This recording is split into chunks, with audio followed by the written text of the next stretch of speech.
Do you like this show and want to make your own?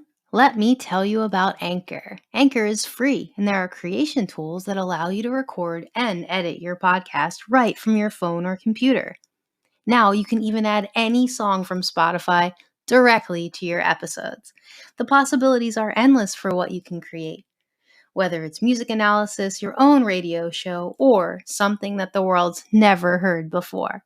Anchor will distribute your podcast for you so it can be heard on Spotify, Apple Podcasts, and many more. You can make money from your podcast too with no minimum listenership. It's everything you need to make a podcast in one place. So download the free Anchor app today or go to anchor.fm to get started.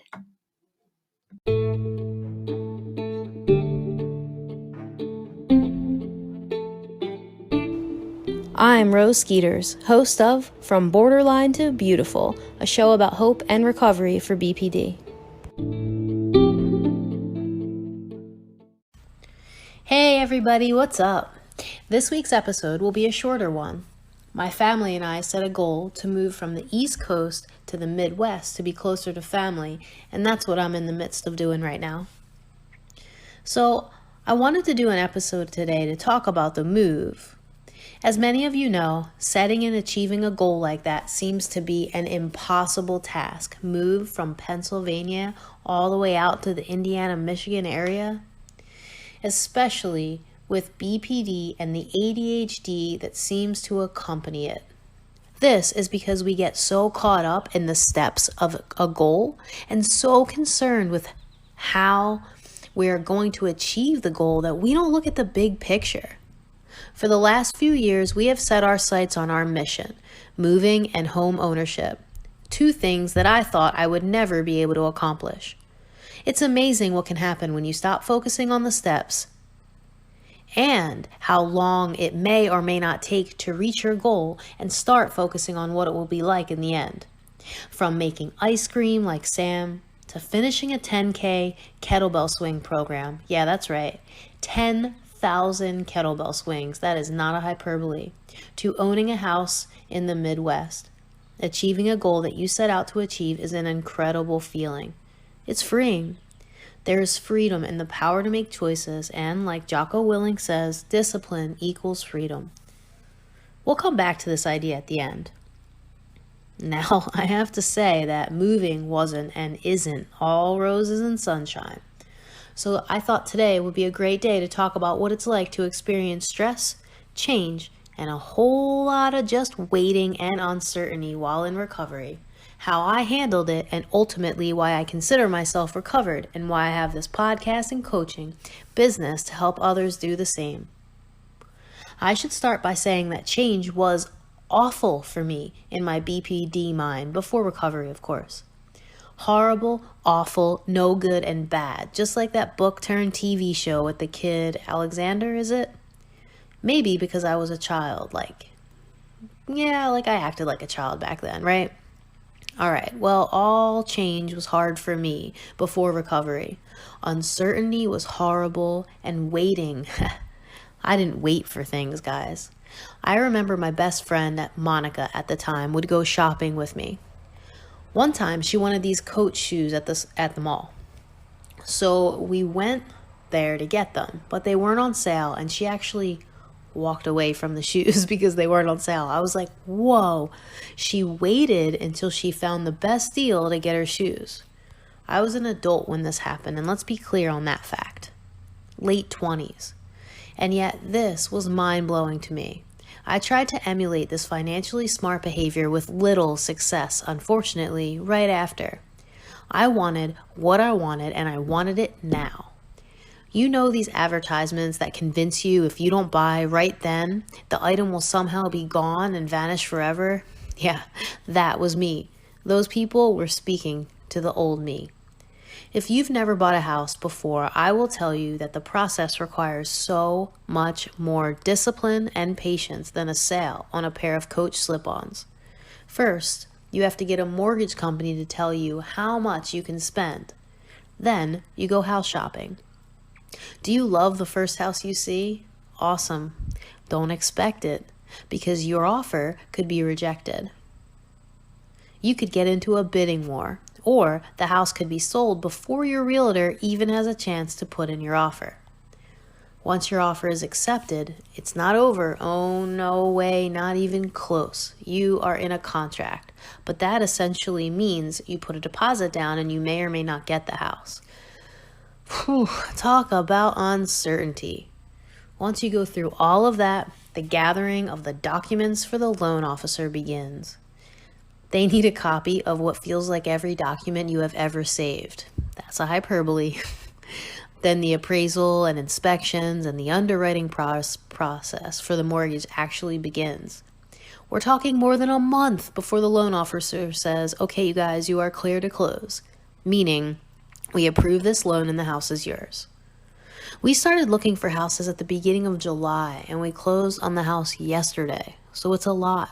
And I would never have survived it if I hadn't recovered. Okay, survived it, of course I would have. That's a hyperbole. So how did I do it? Remember that self-discipline is on my moral compass, right? So I kept my eye on the mission for one. The mission was to do everything in our power to move to the Midwest to be closer to our family.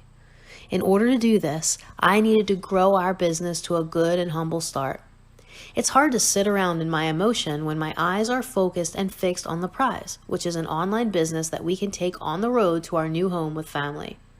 I could have broken down several times along the way, but I chose to allow the emotions to pass and to maintain self-discipline. Overwhelming emotions and focusing on the negative just hurts me and my family, especially my son, who needs me to teach him that emotions come and go and that sitting in emotions is a bad idea because it will hurt you in the long run. In the time when house hunting began, I maintained my patience by engaging in hobbies and staying active. I played guitar, cooked, worked out, played with our dogs, and played basketball with my family. There were times when things got difficult, that's for sure. Here's an example of how. We closed on the house yesterday. When we got there, the power was out. I thought for sure it was because they forgot to turn the power on, or maybe we even forgot to call, but sure enough, the power was out and will be out until this Friday. Today's Wednesday, so from Tuesday to Friday at 11 p.m. at night. No water, no power, nothing. Not to mention that our stuff is being hauled by a trailer company and isn't coming until Thursday, so no stuff, no power. Brutal, right? It gets better. We borrowed a generator from our realtor's husband, and the pull cord on the generator broke. Whew, what a crazy start, huh? So what did I do with no power, a broken borrowed generator, no stuff, no way to clean or take a shower, in a new state away from everything I've known for the last 38 years? Well, I did break down once yesterday. I started crying like a baby yesterday, and I said, I want to go home, while sitting in my new home in another state.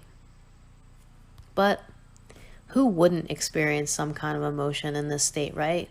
I just told you all the stuff that we've been going through lately.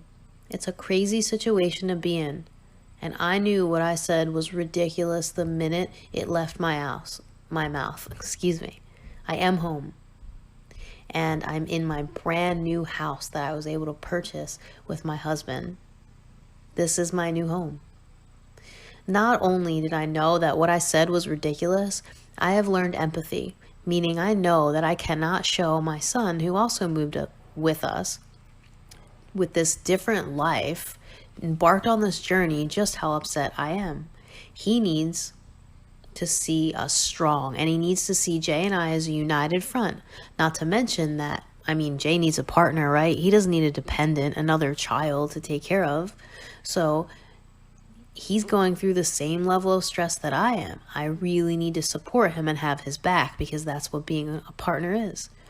All right, so this all happened before the generator pull cord broke. So I'm crying, and then they go pick up the generator. So I just dried my tears and I kept on cleaning the new house as best I could. I was fine by the time they got back, and we all had meatballs and watched the beautiful Midwestern sunset. It was touch and go, and I could have taken that moment and gotten really upset. Actually, I will tell you a time where I would have done this, not so very long ago. Transition and change was always so hard for me. I remember coming back from our honeymoon and I was like, I can't even remember what the problem was. It wasn't a big one. But I remember being just so agitated. I think because, I don't like funny smells, right? I could be really weird with smells. Like if something smells funny, I don't want to be a part of it. I can't eat. Like I can't eat in new places. I can't eat in hotel rooms because it smells funny, whatever. Anyway, so we come back from our honeymoon, which was incredible. We went to Charleston, South Carolina, and we walk in the door and the house smells because we had a dog sitter who didn't really clean well. Anyway, I was so upset that I threw my suitcase across the room the day we walked in from our honeymoon. So that's the kind of tantrums that I would have. You can kind of get an idea before I started my recovery journey. Or actually, that's not true. It was in the beginning of my recovery journey then. So to have all of this change and to be sitting on the floor of a house with no power, no way to get power for days, none of my stuff, in a new state with new people, and to have cried and to be able to pick myself back up and know that now is not the time to have a breakdown is an amazing feat. And how did I do it? With practice. With practice and patience and self-discipline and adherence to my moral compass. So how did it end? All right, well, today my brother-in-law fixed the pull cord. The generator is up and running. The house is clean. And my son is hanging out with his cousins as we speak under our beautiful willow tree. We have a house full of family helping clean, and I stopped to take our Boston Terrier to a local vet and to record this episode. At any point in time, I could have had a major tantrum. I had my BPD brain. I would have made this all about me. I would have complained and chosen to be upset and to catastrophize, but I didn't. I chose gratefulness. I am grateful to have a house and to have a business where I can devote my life to helping others. I am grateful that our family is around us. I am grateful all around. Everything bad works itself out if only you can choose not to focus only on the bad. Remember when I said earlier in the episode that discipline equals freedom? I stayed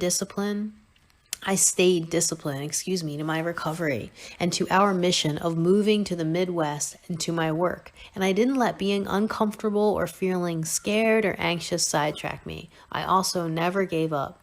I had courage and integrity, and I will continue to be brave as we adjust to this different life.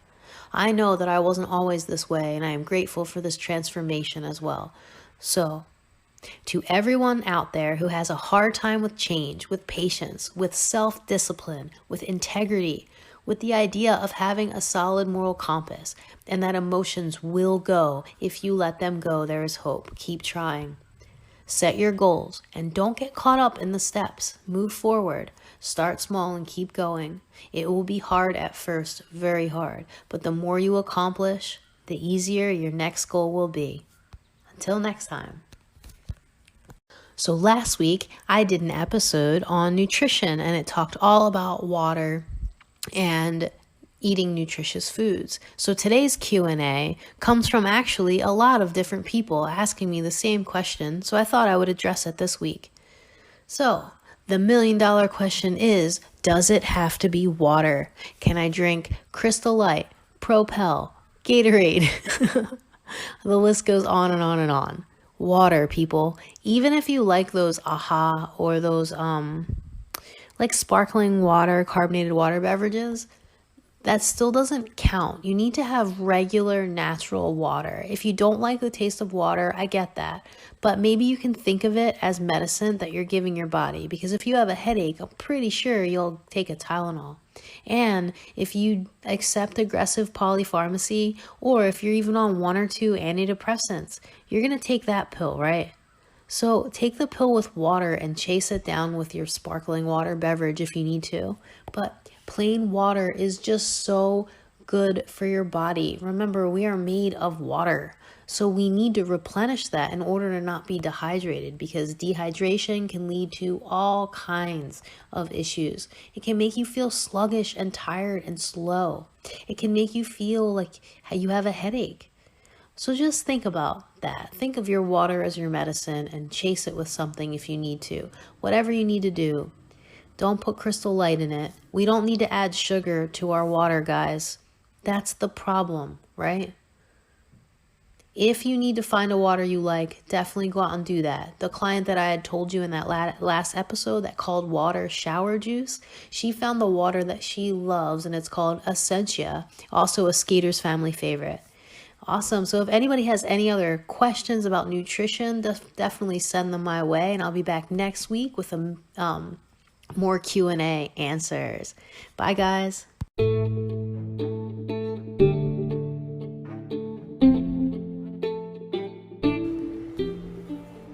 Okay, thanks for listening. That was From Borderline to Beautiful, a production of Thrive Mind Body, LLC, online coaching that helps frustrated individuals, resentful couples, and disconnected families navigate through tough times.